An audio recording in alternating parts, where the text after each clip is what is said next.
आइए जानते हैं आज की कुछ अंतर्राष्ट्रीय खबरों को। पहले एक नजर आज की हेडलाइंस पर। बिहार सीएम नीतीश कुमार की तबीयत खराब, स्थगित की प्रगति यात्रा। गुलियन बैरे सिंड्रोम से पहली मौत, 16 मरीज वेंटिलेटर पर। सैफ अली खान मामले में हिरासत में लिए गए युवक का छल का दर्द, कहा मेरी शादी टूट गई। उत्तराखंड में आज से हलाला और बहुविवाह खत्म, समान नागरिक संहिता की कुछ खास बातें। इंडोनेशिया के राष्ट्रपति ने कहा मेरा डीएनए भारतीय है, संस्कृति पर भी बोले। महाकुंभ से बीजेपी के विरोधियों को क्या संदेश दे गए अखिलेश यादव। सीज फायर के बाद भी सड़कों पर सोने को क्यों मजबूर है फिलिस्तीनी। ट्रंप ने दिखाई महाशक्ति वाली ताकत तो सीना तान खड़ा हो गया छोटा सा देश। भारत में शो करने पहुंचे अंग्रेज ने जसप्रीत बुमराह को लेकर क्या कहा। और भारत सुपर 6 में कब खेलेगा दूसरा मैच। बिहार के मुख्यमंत्री और जदयू नेता नीतीश कुमार रविवार को गणतंत्र दिवस के अवसर पर राज्यपाल आरिफ मोहम्मद खान द्वारा आयोजित स्वागत समारोह में अनुपस्थित होने की वजह से चर्चाओं में है। मुख्यमंत्री गणतंत्र दिवस परेड में भाग लेने के लिए सुबह गांधी मैदान गए थे, लेकिन वो दोपहर में अपने घर के ठीक सामने स्थित राजभवन में आयोजित समारोह में भाग लेने नहीं पहुंचे। सूत्रों का कहना है कि नीतीश कुमार अस्वस्थ होने के कारण राज्यपाल द्वारा आयोजित स्वागत समारोह में नहीं गए। न्यूज एजेंसियों के खबरों के मुताबिक जेडीयू सुप्रीमो के स्वागत समारोह में शामिल होने और महादलित टोलों के दौरे करने में असमर्थता को लेकर राजनीतिक गलियारों में चर्चा होने लगी है। नीतीश कुमार के स्वास्थ्य को लेकर सूत्रों का कहना है कि गणतंत्र दिवस परेड के समय ही मुख्यमंत्री अस्वस्थ महसूस कर रहे थे। सूत्र ने यह भी दावा किया है कि कुमार को मौसमी बुखार है। महाराष्ट्र स्वास्थ्य विभाग ने रविवार को बताया है कि गुलियन बैरे सिंड्रोम प्रकोप से जुड़ी पहली मौत पुणे में हुई है।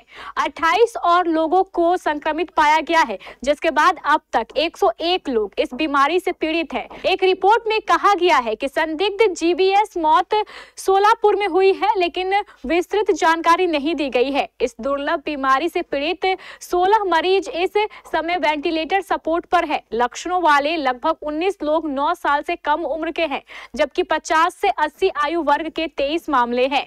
एक रिपोर्ट के मुताबिक 9 जनवरी को अस्पताल में भर्ती एक मरीज को पुणे क्लस्टर के भीतर पहला जीबीएस मामला होने की संदिग्ध पाया गया था। परीक्षणों से अस्पताल में भर्ती मरीज से लिए गए कुछ जैविक नमूनों में कैंपलोबैक्टर जेजुनी बैक्टीरिया का पता चला है। सी जेजुनी दुनिया भर में जीबीएस के लगभग 1/3 मामलों का कारण बनता है और सबसे गंभीर संक्रमणों के लिए भी जिम्मेदार है।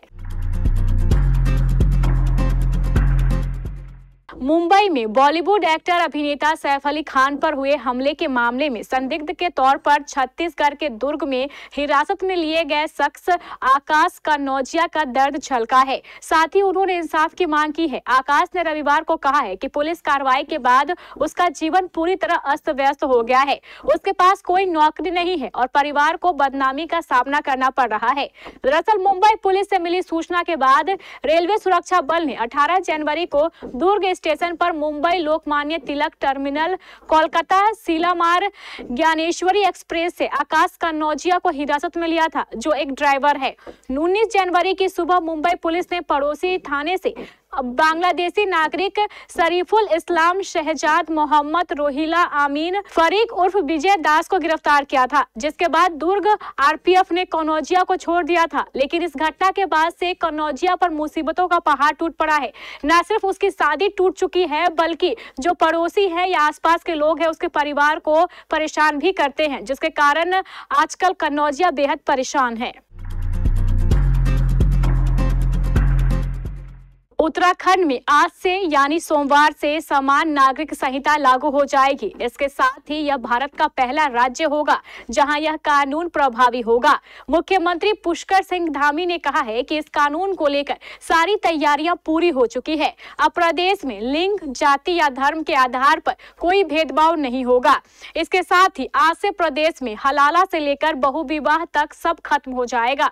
समान नागरिक संहिता लागू होने से पहले सीएम ने कहा है कि हमने हमने पीएम मोदी के नेतृत्व में जो 2022 का विधानसभा चुनाव लड़ा था, उसमें हमने प्रदेश वासियों से वादा किया था कि सरकार बनने के बाद हम यूसीसी लागू करने का काम करेंगे। हमने पूरी औपचारिकताएं पूरी कर ली है, जिसके बाद अधिनियम लागू होने के लिए तैयार है। मुख्यमंत्री पुष्कर सिंह धामी आज यानी 27 जनवरी सोमवार को यूसीसी पोर्टल का शुभारंभ करेंगे। दोपहर 12:30 बजे सचिवालय में यूसीसी पोर्टल का शुभारंभ किया जाएगा। उत्तराखंड सरकार के अनुसार यह अधिनियम उत्तराखंड राज्य के संपूर्ण क्षेत्र में लागू होगा तथा राज्य से बाहर रहने वाले राज्य के निवासियों पर भी प्रभावी होगा।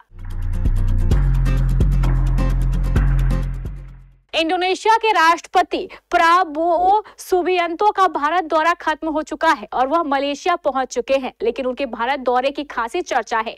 राष्ट्रपति सुबियांतो गणतंत्र दिवस समारोह में भारत के मुख्य अतिथि थे। रविवार को वो कर्तव्य पथ पर परेड के दौरान भारत की राष्ट्रपति द्रौपदी मुर्मू के साथ शरीक भी हुए और उन्होंने परेड में शामिल इंडोनेशिया सेना के दल की सलामी भी ली। हालांकि इन सब के अलावा उनके बयान की भी खासी चर्चाएं हो रही है। शनिवार को जहां दिन में उन्होंने भारत के राष्ट्रपिता महात्मा गांधी की राजघाट स्थित समाधि पर जाकर हाथ उठाकर दुआएं मांगी, राष्ट्रपति भवन में शनिवार की शाम इंडोनेशिया के राष्ट्रपति के सम्मान में भोज का आयोजन किया गया था।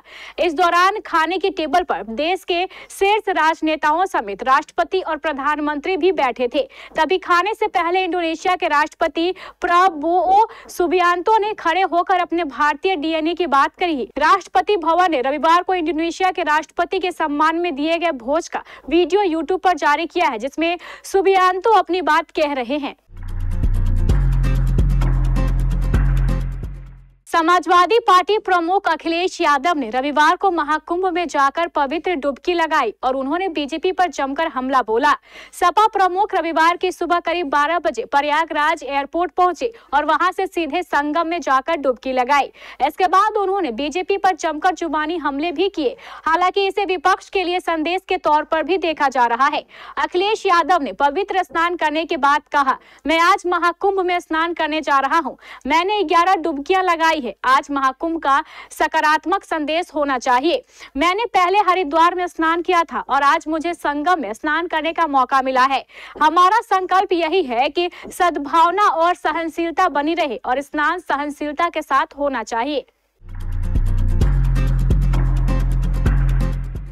गाजा में सीज फायर लागू हो चुका है। गाजा के ज्यादातर हिस्सों से इजरायली सेना वापस लौट गई है, लेकिन आईडीएफ अभी भी गाजा के कई इलाकों में मौजूद है।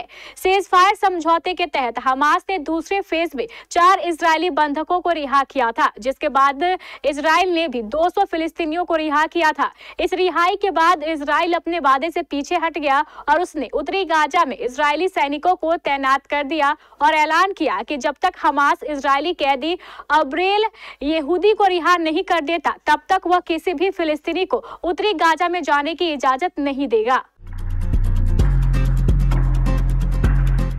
अमेरिका का राष्ट्रपति बनने के बाद डोनाल्ड ट्रंप ने अवैध प्रवासियों को लेकर एक्शन शुरू कर दिया है। ट्रंप ने अमेरिका में रह रहे कोलंबियाई नागरिकों को 2 विमानों में भरकर कोलंबिया भेज दिया, लेकिन कोलंबिया ने इन विमानों को लैंडिंग की इजाजत नहीं दी, जिसके बाद राष्ट्रपति ट्रंप भड़क गए और उन्होंने कोलंबिया पर एक्शन लेते हुए कई सेक्शन लगा दिए। कोलंबिया ने ट्रंप को आंख दिखाते हुए अमेरिका के खिलाफ 25% टैरिफ का ऐलान कर दिया। कोलंबिया द्वारा विमानों की लैंडिंग की इजाजत नहीं दिए जाने से नाराज ट्रंप ने कोलंबियाई अधिकारियों के वीजा को रद्द करने और तत्काल ट्रैवल बैन करने का भी आदेश दिया। इसके साथ ही कोलंबिया के सत्ताधारी दल के सभी सदस्यों और समर्थकों पर भी वीजा प्रतिबंध लगा दिया। इस कार्रवाई के बाद ट्रंप ने कहा है कि यह सिर्फ शुरुआत है। हम कोलंबिया की सरकार के द्वारा नियमों के उल्लंघन को बर्दाश्त नहीं करेंगे। उन्होंने कहा है कि 25% टैरिफ को अगले हफ्ते से बढ़ाकर 50% कर दिया जाएगा। भारतीय क्रिकेट टीम के तेज गेंदबाज जसप्रीत बुमराह का डंका पूरी दुनिया में बजता है। उनकी दहशत बल्लेबाजों के अंदर तो है ही, लेकिन विरोधी टीम के फैंस भी खौफ खाते हैं।